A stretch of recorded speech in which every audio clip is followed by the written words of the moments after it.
Acquiring new skills used to be very complex, but it has been simplified by 4-level solutions through the Academy platform. Academy is a training tool that offers you the opportunity to take the next step towards your personal and professional goals. With Academy, you can turn any room in your house into a classroom. Academy helps you to access the latest training catalog and offerings from IBM, Microsoft, Oracle, Cisco, CompTIA, VMware, and many more. Access to course materials, best practices and labs, career guide, and staying up to date with certifications. Want to know more about Academy or have training requirements? Please send an email to training@4levels.co.za or call 011-848-6229.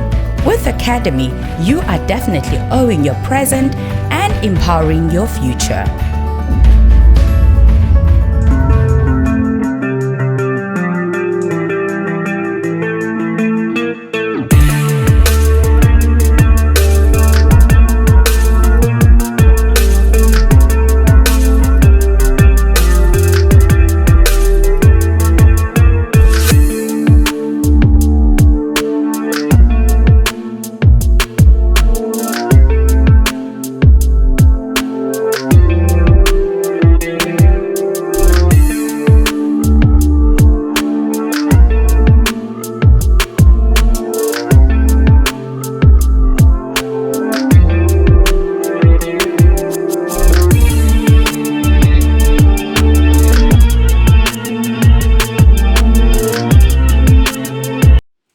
Mesdemoiselles et messieurs, bonjour et merci encore une fois de plus d'être nombreux à nous suivre dans ce nouveau numéro où nous allons parler encore de la suite de l'émission hier et puis nous allons prendre une partie de ce qui se passe justement à Kinshasa avec toute cette cacophonie au Parlement, le cacophonie au Sénat.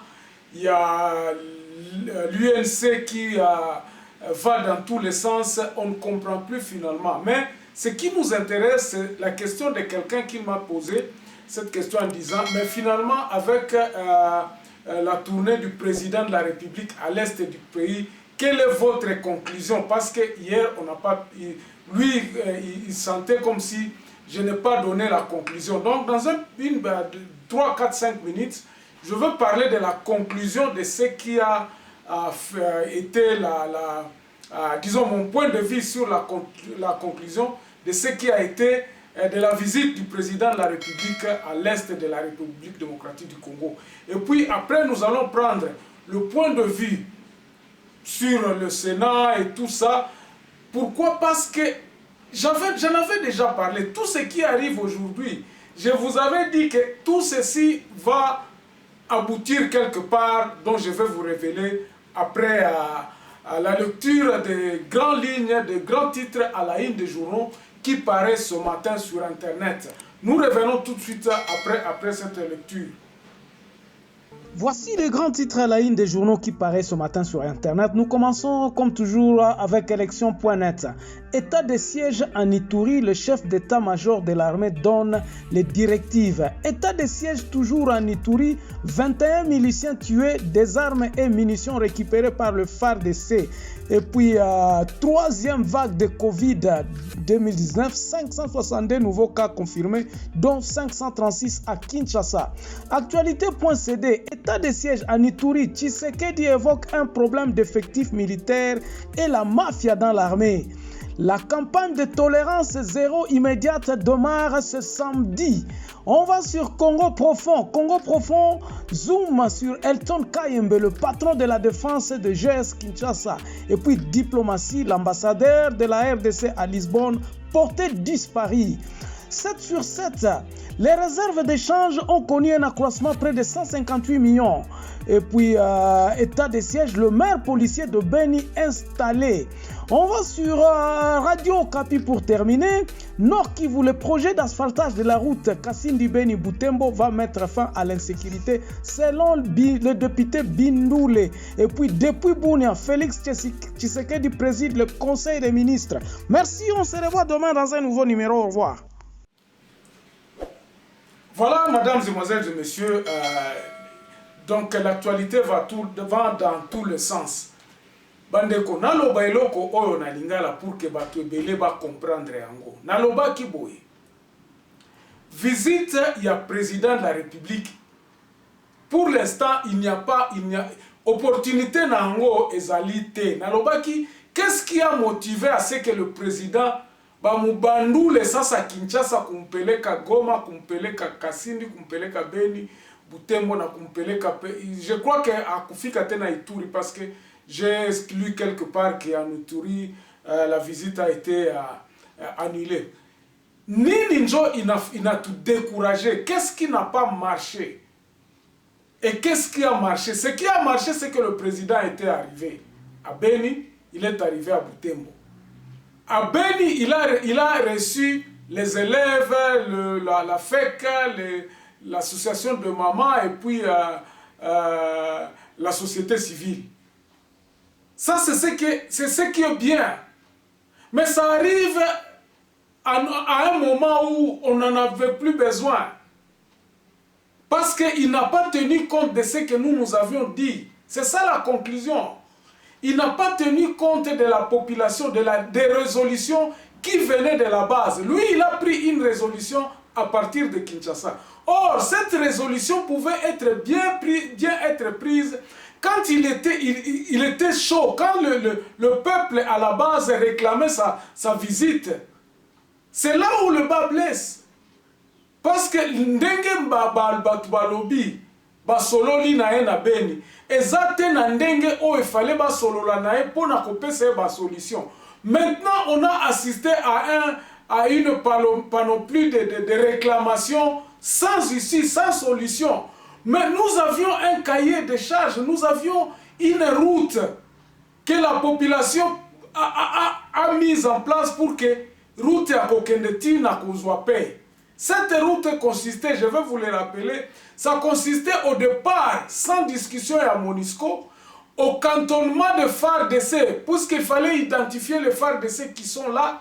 Yemoko a Monika ke ba FARDC wana baza 21 000 hommes te na côté à nord kuna. Ça c'est une lacune. Donc, Babylon il fallait tout expliquer au président de la République quand il était sur place à Beni. Mais aujourd'hui, à Sololina Batou, on a préparé les gens en disant que non, Monisco, tout ça. Monisco n'est à base. Il y a Babylon qui vivre na Beni, na côté à nord. Tant que Monisco est kozala kawana, Babylon kwana nyonso tokosala ekosimba kate. Je ne suis pas un prophète de malheur, mais na ndenge otoza kokende. Monisco ezako salisa biso na eloko mon côté. Pourtant donc ezako endormir biso que bazo kanisa ke bazo ko salisa biso. Non, nous n'avons pas besoin de cette aide. Je vais vous dire à la fin, vers la fin, lorsque nous concluons cette émission, schéma nini oyo kola musaba congolais bazonga na ba droit na bango. Ce n'est pas en venant nous cajoler en nous disant que bakopesa biso babiloko bakopesa biso babiloko. Nous voulons une solution définitive. Voilà. Alors, passons à ce qui se passe à Kinshasa bandeko. Sénat baboyi kopesa matata mponyo na ba sénateur mususu bakende na justice. Ça c'est un point. Pona nini matata tango auti Sénégal kuna place azalai kosala musala lobi ayeko confronter justice. Mais ceux qui sont sur place ba master na e na lingomba awa ba moni ba bité makambu ndenge zako kende tu vas risquer d'être mappé directement batindio na makala procès 20 ans babeti 20 ans. Ne tendance ezali qu'on ne se vole pas la face. Qu'on ne se vole pas la face, batunyo surtout ba komi ko reculer devant justice. Oh, lelo oyo, justice na biso eza crédible te même ata batu atisekedi baza koloba justice. Bandeko justice wana eza crédible te parce que bango moko ceux qui sont au pouvoir savent que eloko nini yango ezoleka. Si je suis ignorant et que master nanga ebisinga lobi Germain attention konyata na kinte ngana zana posa na zonga na mboka na ngai. Mais quelqu'un me dit Germain avant de rentrer il faut repensez encore votre situation parce que biso a tozan na ndenge tozo kende mabe ba ko risquer ko kangayo a ko souffrir mabe. Est-ce que en tant qu'imbécile je ne peux pas reprendre cette du point de vue wana na considérer ango ya koloba keno avanga na zonga tika nano na vanda nano muke. Moi je crois que c'est ça qui se passait avec Matata. Nous n'avons pas une justice juste au Congo, Bandeko. Justice na biso na ndenge makambo ezako kende ezaka kabulu yeki. Ozwami na mutambo ya batu o baza na pouvoir lelo bakopesa yo excuse te. Surtout si tu es un clan bozo bota la bino moko. IGF ezako kende kaka wapi. Ezo luka wapi na ba dossier nini. IGF basi bakeko contrôler armée. Mbongo ebele ebimaka na armée, bambongo ezalaka détourner na armée bakenda akuna. Justice yango ezani, IGF community mbwa oyo gouvernani le pouvoir en place a lâché pour que bakende koluka ba dossier o bakangi batu boye bakangi batu bande komboka na biso ekobongaka te na kokanga batu. Je vous ai donné l'exemple de l'Afrique du Sud. L'Afrique du Sud ba crime o ekometamaka awa. Soki ba noir ba kokai koloba baka banda okanga batuti elinga ke suka kaka mabe tozo kende na ndenge ya rancune. C'est comme si bato bazana pouvoir lelo bazo kosela batu nyoso tu mabe amboka na bato basala. Non, votre problème pour l'instant ceux qui sont au pouvoir c'est de reconstruire le pays. Totia pays, totia pe na kati ya mboka. Toko kende na pe na kati ya mboka tena kobanda kolala. Batu wana tango baiba ki est-ce que ezalaki na nani moko ya justice? Est-ce que mboka ezalaki na ba makoki nyonso tu ya koloba keno bazo kanga batru? Ce qui se passe au bas où elle est là-bas, ce qui se passe au Katanga, babiloko nyonso tuana, ezaka kabulu yeke tant que tokotia sur mon côté, oyo biso nyonso, tokovanda tokoloba bandeko. Dorénavant justice na biso yango oyo, biso nyonso tondimi tolobi te. Acharnement ekozalaka te, mais eloko oyo ezosalema kuna eza neti acharnement. Soki to continue kaka na ba modèle oyo, tokokoma tina 2023 eloko moko solution moko.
Et puis le président de la République a obligé à ba élection pour que a continuer musala nae tokozala tobongisi mboka ata mukete. Nous devons revenir na banane à base. Nous devons revenir à la reconstruction. Ce qui doit préoccuper le pouvoir en place, c'est de la reconstruction du pays afin que tout le monde puisse se retrouver. Reconstruction ezako bongisa balabala te. Reconstruction ezako bongisa kotonga ponte. Reconstruction mboka oyo ezana monture de base na yango, la constitution, la structure du pays. Toti kananu, tobo sana, tosam tolobi tosam melaka.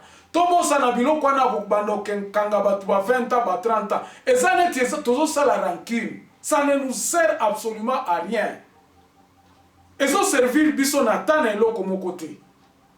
C'est pour cela que nous disons solution ya malamu ezali kotia mayele na biso. Comment est-ce que nous pouvons mettre le pays ensemble, tout réfléchir pour que Congo et Sikae Botama. C'est pour cela que vous êtes en train de nous entendre parler de la 4e République.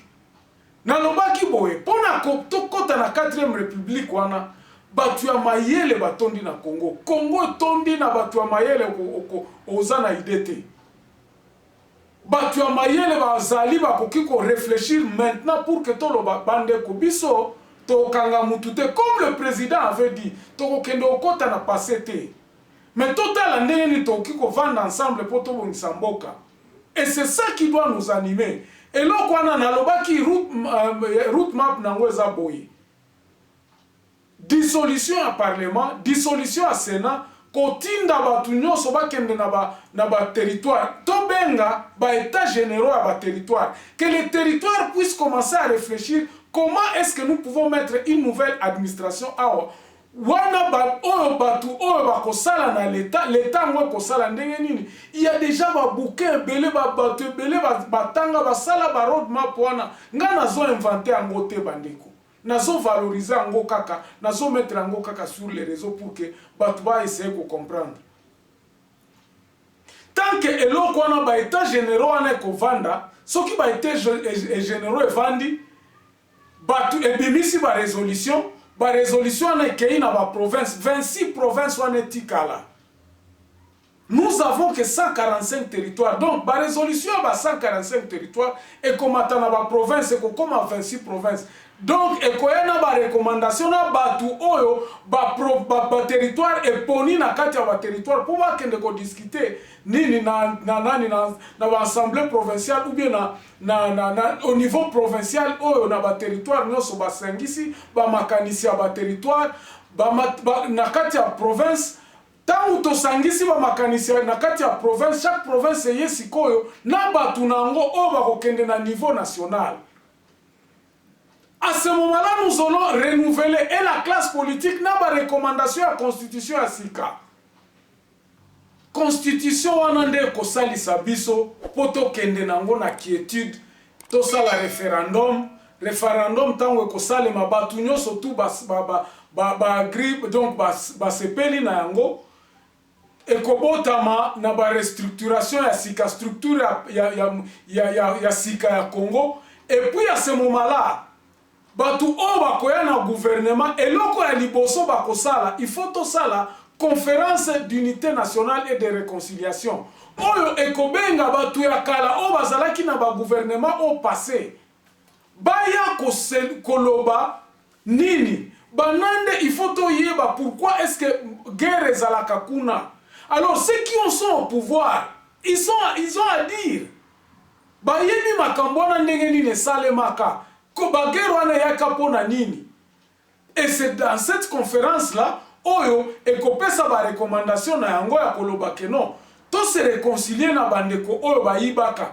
À ce moment-là, l'État peut avoir le pouvoir à koloba ke non. Bino nyonso o boza cité na ba rapport parce que ba biloko ane kozala na kati ya ba conférence ya nani na ba état généraux balobi awa biso ba pesa ka mbongo boye ba résolution zali biso tozalaka boye mutu tel nde mutu batu ba kozala cité na kati ya ba na banani ya territoire wana na banani ba résolution ya ba état de lieu ya ba territoire ba oyo ba ibamaka ba mbongo tout ça. À ce moment-là biloko wana tokoloba il faut conférence wana et yoka batuana ba se présenter librement na banani wana eza kokanga mutu te. Soki akopesa akosenga pardon akozongisa mbongo azongisi bato ba mitongela ka ba université bakoya kozongisa balobi dorénavant université on est comme université à l'état. Je prends un exemple. Pona tozwa kaka unité nationale, c'est ça. Le combat ici c'est d'avoir une unité nationale na compréhension à batunyo surtout ba vanda na etonga moko oto yebi République démocratique du Congo. Et puis na ba conférence nani wana na ba état de lieu wana pendant que ba état de lieu ezo salema to yeba déjà ko sala ba nani oyo ko salisa pona recensement na ba identification ba population o baza na kati ya ba province na ba territoire kutu na ba territoire wana to koyeba ba nani yango bazalaka awa à ce moment-là et ko aboutir na ba carte d'identité oyo kozalaka na ba couleur différent ya ba territoire autant komona bolobi a mutu aza mutu aba uwele ou bien mutu aza boye tango kobete na machine boye omoni identité na ba biloko na nyonso tout ba structure wana nde kosalema ke non na administration koto oyo ba biloko nyonso administration ebanda kosalema ezala ensemble ezala en coordination administration ezosalema awa ezosalema na mobayimbongo soki na kasumbalesa ezala uniforme tozala na mboka moko oto koyeba ko reconnaître nani aza nani azosala nini. Voilà un peu ce que j'avais à vous dire sur ce sujet ici. Vraiment eza sujet moko mulayi parce que tozo parler na 4e république o tozo linga to ebota na mboka na biso. Merci, on se revoit très prochainement dans un nouveau numéro. Portez-vous bien.